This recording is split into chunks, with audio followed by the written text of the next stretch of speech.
Abia State, where over 100 Fulani bandits were captured in Abia State, and it shows that Alex Oti is one of the governors seriously working towards to crush and to flush out. If you look at one of the things where the reason why Mazi Nnamdi Kanu saw this thing coming and said that ESN is not a military, it's not meant for Nigerian military, it's not going to attack Nigerian military, it's not going. That ESN was created to fight the infiltration of the Fulani military, Boko Haram, ISWAP, and all that, who are planning on destroying the Biafran land.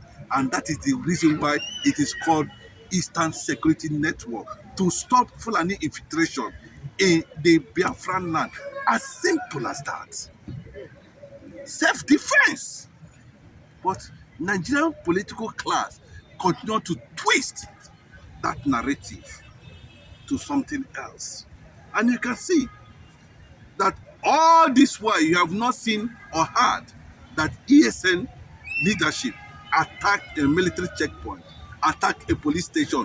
Where we normally see this thing on daily basis is in the northern part and the middle belt and some other places where we see that Boko Haram, ISWAP, and all of that are the ones in charge and all that. Look at what is happening. We must give credit to Alex Oti, who have rejected, because if Alex Oti have entered APC, possibly, he would have been experiencing what other governors who discamped to APC are experiencing now.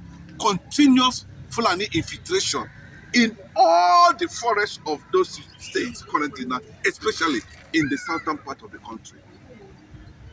But you can see, when the news broke out, that unfortunately, the ESN has manned surveillance on all the boundaries before we hear what happened in Akwa Ibom. And it paid off, where a lot of them were actually apprehended, arrested, right inside a deep forest. And they are facing interrogation, and they are exposing a lot of things. The Nigerian police did not do that. The Nigerian army did not do that. It was reported that that accomplishment came from ESN. Disarmed them in Abia Forest. Arrest them. Some of them were being, tracked on their way trying to get water from, Imo River, Asumiri. Let me just put it that way. They were tracked.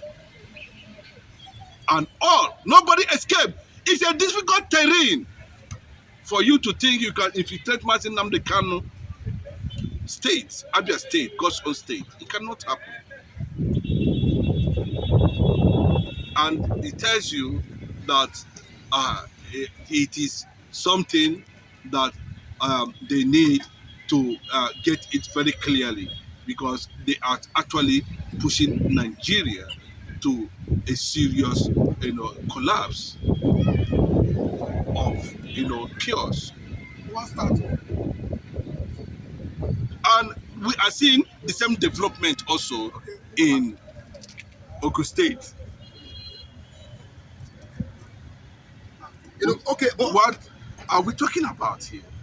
Okay, but in Ogun State, in Sabo Abeokuta, we saw over 10 bandits that were arrested in Sabo Abeokuta, and these people were taken to the police for what? For further investigation. But what can as a Nigerian, what can each state do you think can a Fulani man arrest a southern farmer or a southerner in the north and say he's taking them to the police station?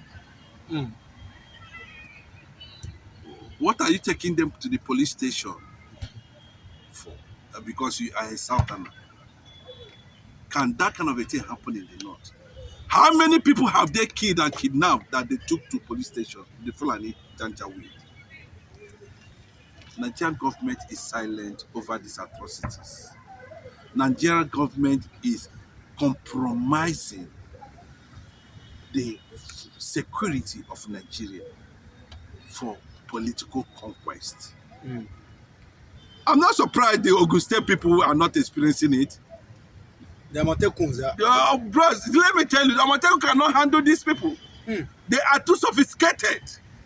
They are highly sophisticated, especially states that have large, big forests. If you look at those states, they are very easy. And you know how they operate. They come with trailers. You think they are normal human beings. They are not normal human beings when they come with their trailers. How effective is the banning of grazing in Nigeria? Even after they have banned that, are they talking of grazing this time around? They are pretending under different cover up. And they have continued to infiltrate the southern part of the country because they said it before. Southerners as it, why is it that they are just pretending that as if they don't have pre-knowledge of many years of signals and warning by these people that they must conquer the southern part of the country, especially. So they should not be surprised, and they are doing it.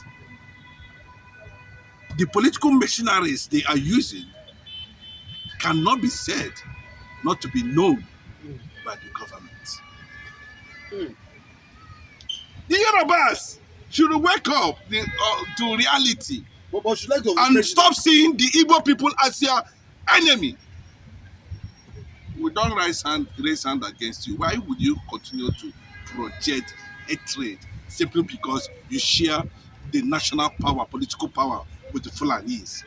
That what don't makes you see Igbo man.